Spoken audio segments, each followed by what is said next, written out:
Hello friends, मैं दीपेश अग्रवाल। आज का विषय एक ऐसा विषय है जो अभी हम इस समस्या से जूझ रहे हैं। लापरवाह डॉक्टरों की शिकायतें कहाँ करें। जी हाँ, अभी कोरोना महामारी का दौर चल रहा है। अधिकांश ये देखा गया है कि हमारे मन में एक शंका रह जाती है कि डॉक्टर की लापरवाही से हमारे परिजन की डेथ हुई है या हमारे परिजन को किसी प्रकार का नुकसान हुआ है। और जब हम उसकी शिकायत करने थाने पे जाते हैं तो वहाँ हमें बोलते हैं कि हम डॉक्टरों की शिकायतें नहीं करते। तो क्या लापरवाह डॉक्टरों की शिकायतें नहीं होती है, या उन्होंने जो लापरवाही की है, जिसका नुकसान हमने भरा है, क्या उनको हम किसी प्रकार की हमें कोई सहायता नहीं मिलेगी? ऐसा नहीं है। लापरवाह डॉक्टर ऐसे डॉक्टर होते हैं जो अपनी ड्यूटी पूरी तरीके से नहीं करते हैं।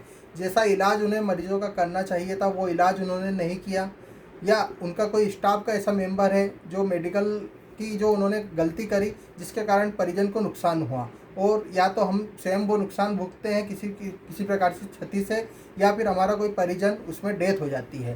तो ऐसे लापरवाह डॉक्टर के खिलाफ कार्रवाई करने के लिए क्या कानून है, मैं आज आपको इस वीडियो के माध्यम से बताऊंगा। आप ध्यान से सुनिए। यदि किसी भी प्रकार के कोई डॉक्टर है, कि कोई भी डॉक्टर है, उन्होंने कोई लापरवाही करी है, आपका पेशेंट उनका हॉस्पिटल में भर्ती था, आप उनके क्लिनिक से दवाई लेने गए हैं, कोई उन्होंने गलत दवाई दे दी है, या फिर उन्होंने ऐसा उपचार करा है जिससे आपको ऐसा लग रहा है कि परिजन की मौत हो चुकी है, या फिर और किसी प्रकार की क्षति है, तो आप उनके खिलाफ एफआईआर दर्ज करा सकते हैं। जी हाँ, आईपीसी के अंतर्गत यदि कोई लापरवाह डॉक्टर है जिसके किसी भी कारण से किसी परिजन की मौत हुई है, तो उसे 304 ए के अंतर्गत उसके खिलाफ कार्रवाई होगी, जिसमें उसे 2 साल तक की सज़ा का प्रावधान और जुर्माने का प्रावधान किया गया है। इसी प्रकार और कोई सी क्षति होगी तो संबंधित धाराओं में भी उसके खिलाफ शिकायत होगी। फर्स्ट ऑप्शन आपके सामने है, आप एफआईआर दर्ज करवाएं या उस डॉक्टर के खिलाफ प्राइवेट कंप्लेंट फाइल करें।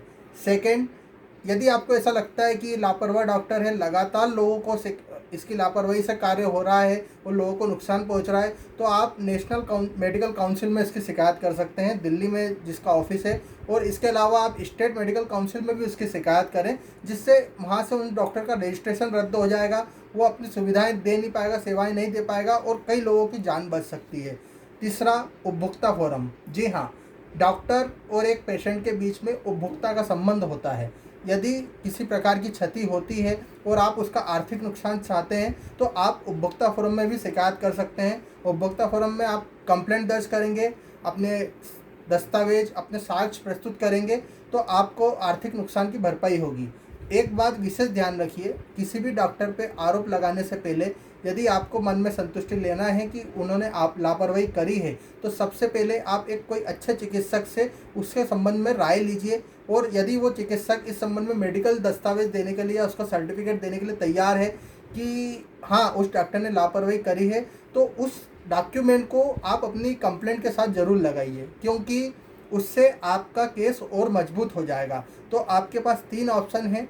आप एफआईआर दर्ज करा सकते हैं। सेकंड, आप मेडिकल काउंसिल में उसकी शिकायत कर सकते हैं। थर्ड, आप कंज्यूमर फोरम में शिकायत कर सकते हैं। तो यदि किसी लापरवाह डॉक्टर से किसी भी प्रकार का कोई नुकसान होता है डॉक्टर की लापरवाही से, तो आप उसकी शिकायत अवश्य करें और न्याय प्राप्त करें। यदि आपको मेरा वीडियो पसंद आया है तो प्लीज़ मुझे लाइक कीजिए, और किसी प्रकार की यदि आपको कोई भी क्वेरी है तो आप कमेंट्स बॉक्स में लिख सकते हैं। Thank you very much.